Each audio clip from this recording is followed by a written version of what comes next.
Reveling in evil, aroused by mutual slaughter, Tisiphone seeks to bring the war to a close with a fratricidal duel. And yet she doubts that she alone has the power to inspire so awful a clash without recruiting her infernal, snake-haired sister Megaira to join the war. So she falls back to a distant, hollow valley and plunges her Stygian blade into the ground and utters into the chasm her absent sister's name. One of her hair snakes, the preeminent snake, arises with a long hiss, a well-known signal in the underworld. At that snake's hiss, the whole sea and sky alike shuddered, and the Lord Father turned his gaze back to the flames of Etna. Megaira, it so chanced, was standing beside her father, just as Capaneus is welcomed by the denizens of hell and bathes his illustrious spirit in the waters of the Styx. She hears her sister's summons, and at once smashes through the earth's crust into the starlight.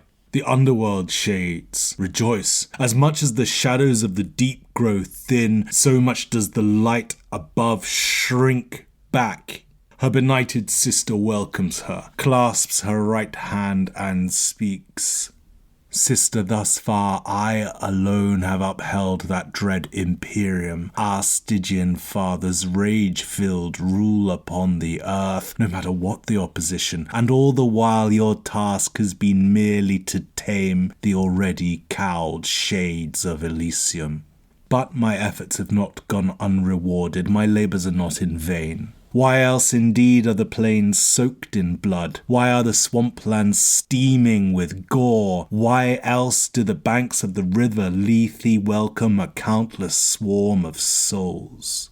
All these things are my doing, under my blessed command, all thanks to me.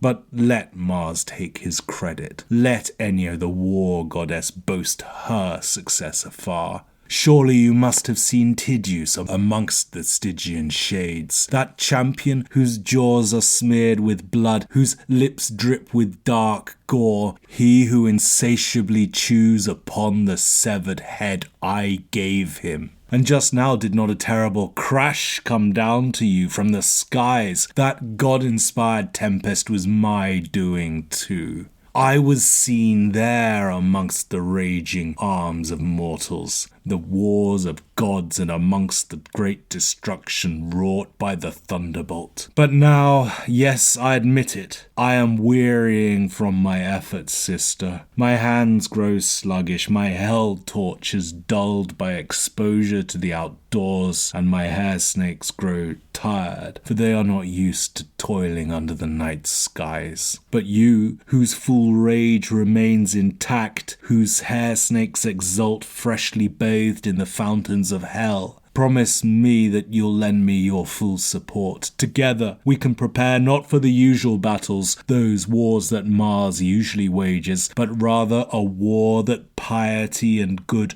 faith abhor, a war between brothers. Brothers whose swords are drawn for close combat. It's our ultimate challenge.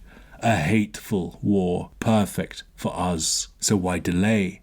Come now, choose whose banner you shall bear. Either side's good for me, though I have some concerns. Mobs, you see, are fickle, and the entreaties of the brother's mother or sister Antigone might prevail, so let's make a plan without delay. But as for their father Oedipus, he who is forever banging on with his entreaties, venting his desires for revenge on his own eyes, he's now withdrawn from the crowd, weeping.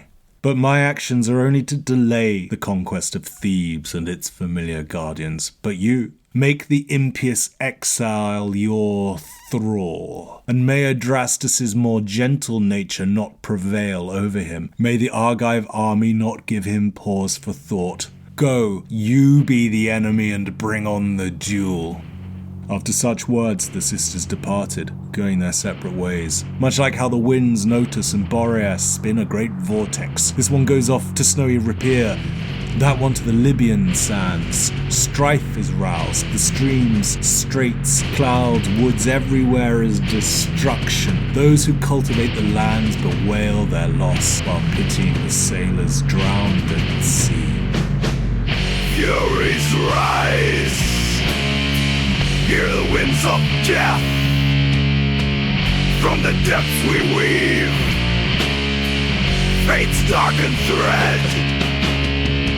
Tisiphone calls to the land of the living. Heaven fall. Megara's wrath. Your doom is sealed. City's last breath.